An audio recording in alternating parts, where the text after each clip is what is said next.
Muito bem-vindo ao quadro da saúde aqui no programa Encontro com a Vida. Essa semana vamos falar um pouquinho mais sobre a adolescência. E para conversarmos sobre esse tema, estamos recebendo aqui nos estúdios a doutora Emi Pardo. Tudo bem, doutora? Tudo bem, bom dia. Ontem você falou um pouquinho para nós sobre o papel dos pais na condução dos filhos da adolescência, na ajuda de limites, identificação, etc. Hoje se fala também em adolescência tardia, né? A gente falava assim, adolescente até 17, 18 anos, até a gente usava a expressão do inglês teen, né? 18, 19, e aí quando saía do teen, aí a gente não era mais adolescente. Mas hoje a gente está ouvindo falar de uma adolescência tardia. Qual é o significado disso para a nossa sociedade hoje? Então, a adolescência é um fenômeno social, né? Logo, os limites dela, enquanto a cronologia, vão depender de como pessoa para pessoa, né? E como a sociedade está se comportando também, né? Uhum. É bom lembrar que pelo ECA ainda é até os 18 anos, mas quanto às atitudes e a relação entre pais e filhos, isso está se estendendo. Tem autores até que falam de adolescência até os 26 anos. 26 Os anos. pais assustam, né? Quando escutam isso. Mas é um fenômeno devido a alguns fatores, né? São muitos, nunca nada é tão linear com o ser humano. O ser humano é complexo, né? Mas está relacionado, por exemplo, com o mundo do trabalho, e aí os pais falam, quando esse menino vai sair daqui, o mundo do trabalho se tornou mais exigente.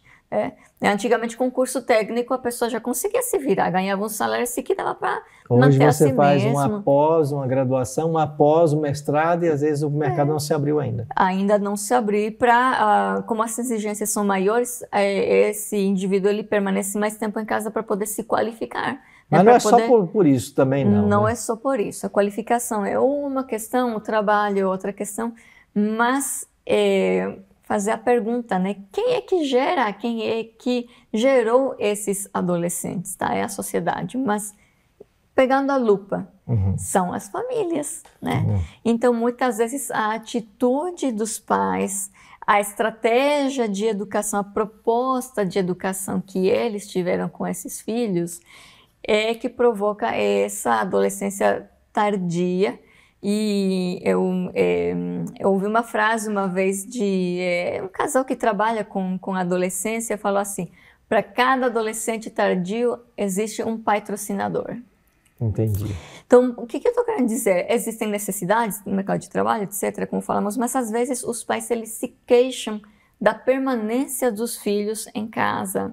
E às vezes, em lugar de olhar para o que o filho está fazendo, o que está acontecendo de errado com o filho, os pais precisam olhar para si mesmos, para eles identificarem o que eles fizeram ao longo desse processo educativo, ou naquele momento específico, com o filho já com uma certa idade, que está fazendo permanecer, né, que está aumentando, prolongando a permanência desse filho em casa. Talvez os pais falharam em ajudá-lo a desenvolver autonomia.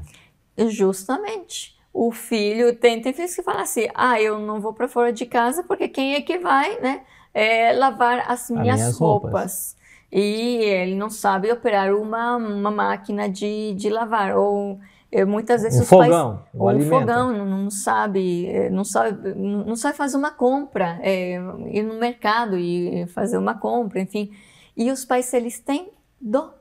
Eles têm pena, eles falam assim, eu sofri tanto na minha vida, eu tive que ralar tanto, por que ele vai ter que enfrentar o mesmo que eu? E há uma atitude de uma compaixão exagerada que impede o filho de fazer.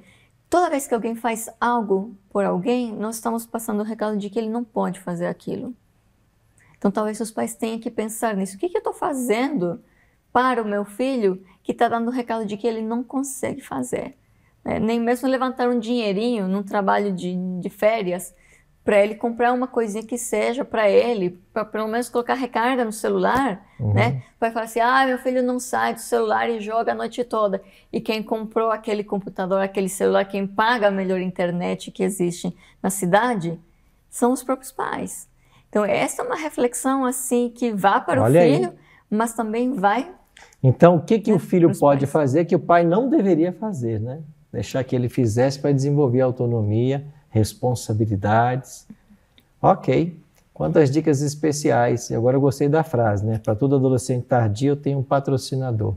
Talvez você está reclamando de uma situação que você mesmo patrocina, né? Às vezes é assim.